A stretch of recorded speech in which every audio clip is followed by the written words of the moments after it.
Hi everybody. Friday's here, Friday before Christmas. And I have my other silicone. I know we just did a video, I don't know, a couple days ago with Liesel, my other silicone. This is Billie Wilde. She is a girl. She's sculpted and completed by Jorja Pigott. And she's my little chipmunk baby. She needs powdering, and I'm going to put a little outfit on her. She also has inherited this little bracelet that came with my vampire Reborn. That's the Bronwyn sculpt. And anyway, B for Billie. She's going to wear that, but I'll take it off for the powdering.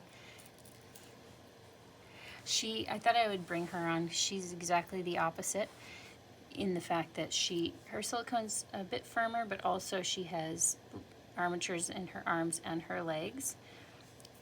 Opposite of Liesel, who's all flat. To show you a little bit, so the armatures go straight through, and you can see the default is that it will move both sides, but we can separate the movement.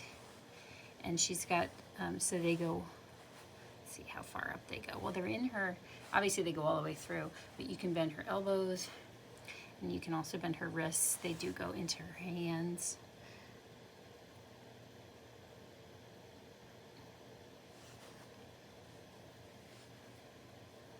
She also has armatures in her legs, and they, again, you can move the legs separately. You can bend her at the knees. I can also bend her ankles in or out. I can feel the armature down to about here.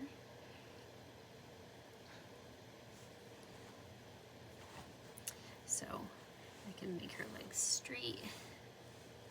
Oh, you can't see her foot there.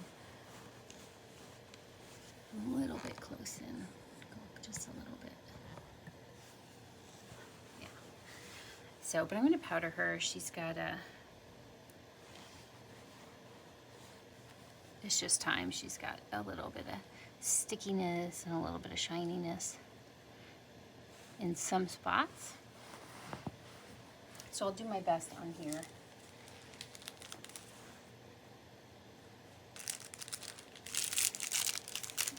And these brushes I also got from D3 with the Just Matte powder.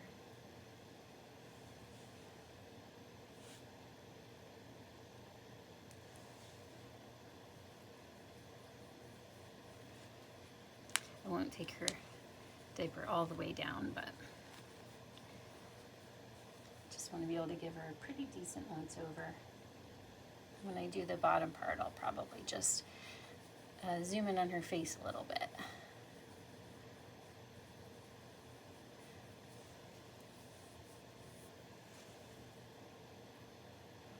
I've seen different preferred methods. Some people like to pounce.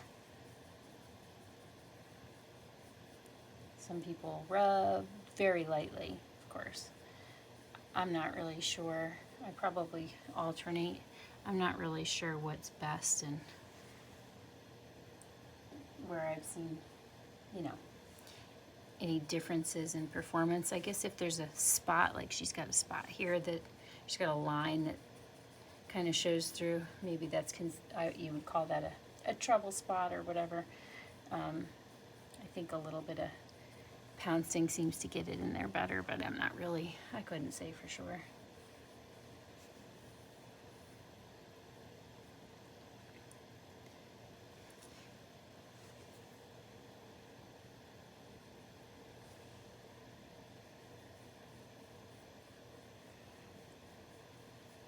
I remember the first time I got a silicone just being like, just having this sense of dread of, well, I think part of it was not realizing that, if you interact with the doll at all, and in some cases even if you don't, just based on silicone blend and how things set, you know, you're likely going to have to do some kind of maintenance, whether it's powdering. Some people have to have their dolls just rematted all together. She still has fuzz on her from this. I had this this little duckling outfit on her for Halloween, and it's very fuzzy.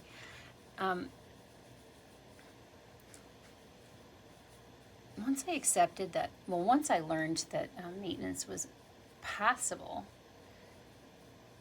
most things could be fixed to some extent, but then also accepting that it was, you know, probably going to be necessary at some point if you keep the doll for any length of time.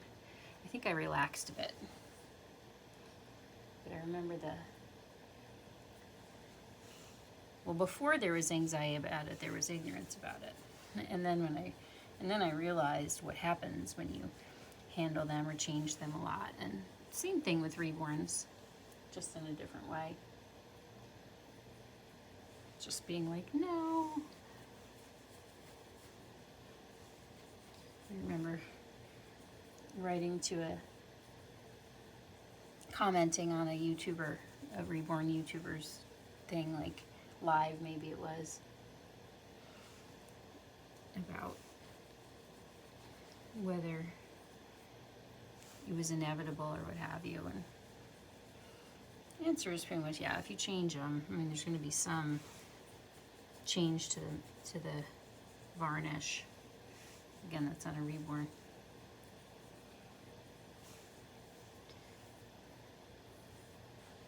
I mean, the difference between the two sides. I wish I could put that through the camera.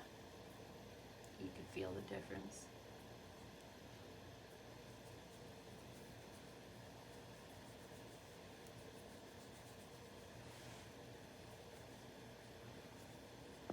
And then I remember when the first time I powdered Sparrow, my first silicone, the powder, like, you know, kind of sticking and looking white in some spots and thinking I've ruined her and running and rinsing it off in the tub. No, I have never, I have rinsed off my silicones with just plain water, but I've never bathed with soap. I know some people do. Some people say it's a no-no. Some people say it's fine. I don't know. What always kind of makes me laugh a little bit is when you watch the work in progress videos or the completion videos from the artists themselves making the dolls, and they'll submerge them in water, and they'll, you know, they wash them to get the, you know, once they mat them, I guess, to get all the excess off. And it seems like they're much less paranoid and they know how the medium works. Well, if they're experienced, right? I think that helped me relax a little bit too. I think her face is okay. Get the palm of her hand a little bit.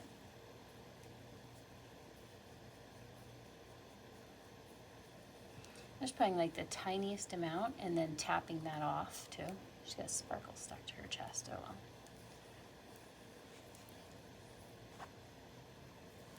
Face is okay. Just a little tiny. So if you can see, there's like almost nothing on there.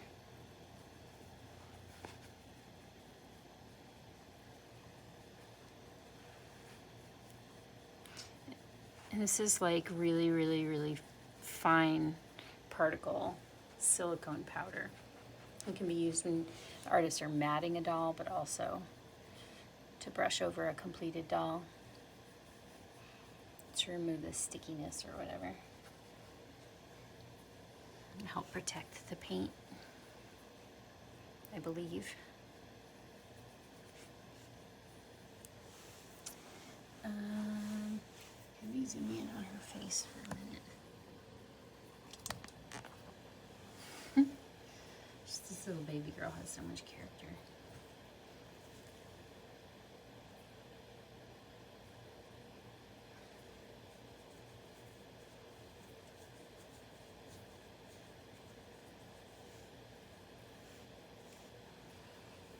Alright, and then I'm going to flip it over.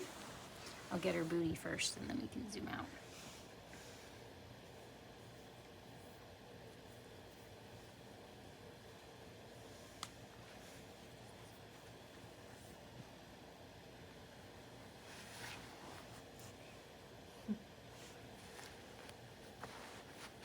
Poor baby. Oh well, okay. So her face is in the pillow. I'm gonna do this quickly and so I can zoom out, be a little less creepy.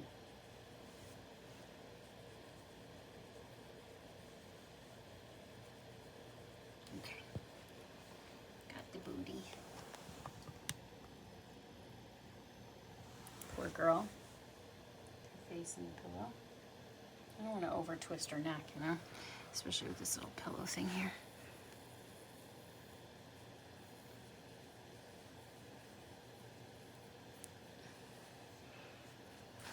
I wonder if I remove this. It's probably a little better. She still looks like she's suffocating. Oh well, we'll get through it. Get through it quickly.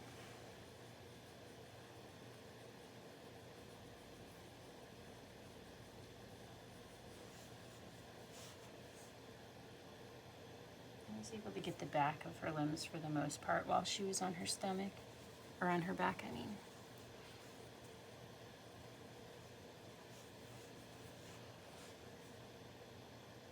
I don't know if you can see it, but like there's a strip of shine here. Now this baby was at a little bit of a reduced price, probably about a 20% or so reduction off of Jorja's normal prices, because she was not happy with how the paint took to her arms.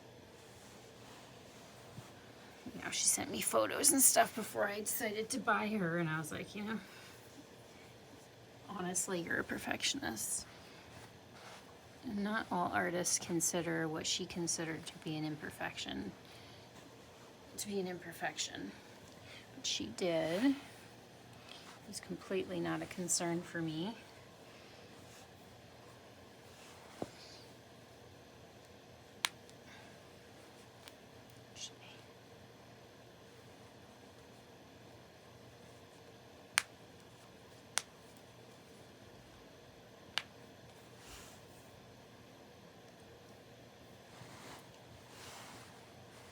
Alrighty.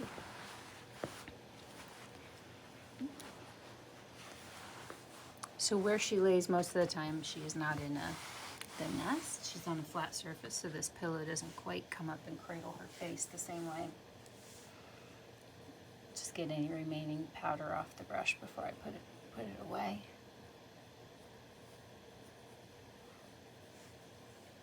I love her little belly button.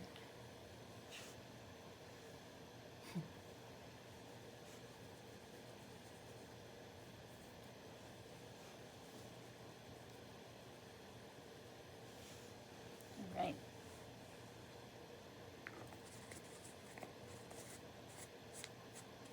It has been probably 6 months or so since I did that, and I didn't use this powder. It's a different powder. Okay, so you may or may not have seen my changing video with my Florist Sculpt Brewster, my little redhead vinyl reborn. I put her in the 2-piece version of this Patty Ink outfit. This is the first one that I bought, I believe. Maybe it was the second one. This one's really cute.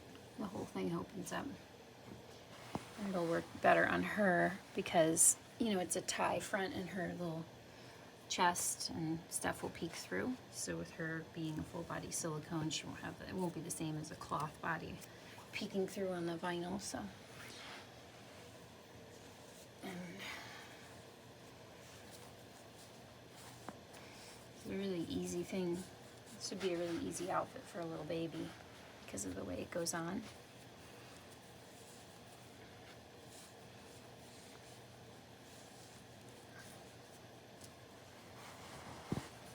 These little nest things are not the easiest to change the babies in because they're just, especially the silicones that are so heavy, they're just sunk in the middle. But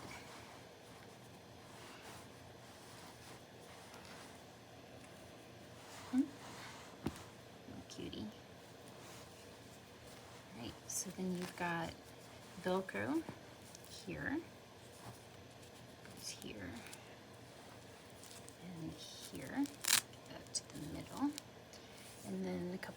ribbons. See how the diaper makes a soap, but I guess baby would be bulky too, but leave it on her.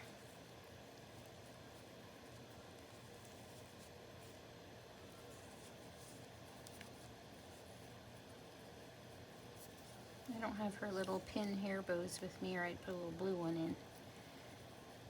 Her, she came with hair bows that just stick right into her head.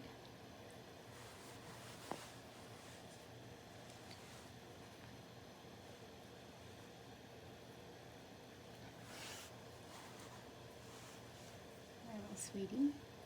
There she is.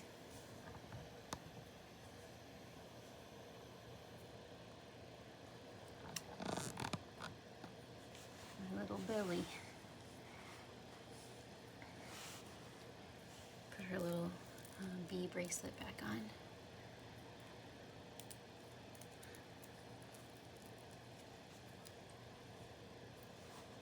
And there you have it. And that concludes this this changing video. Lots of people come on and ask. Now, the people who ask probably are not watching anymore. But I do want to mention that I always put the the doll details, who the sculptor was, who the artist was, in the description of the video. This doll was bought directly from the artist. She has a Facebook page, so that's where I bought her. I do get asked that more and more lately. So, but that information is always in the description box if you need to find it. We'll be back soon, guys. Thanks for stopping by. Sending out lots of love. Bye for now.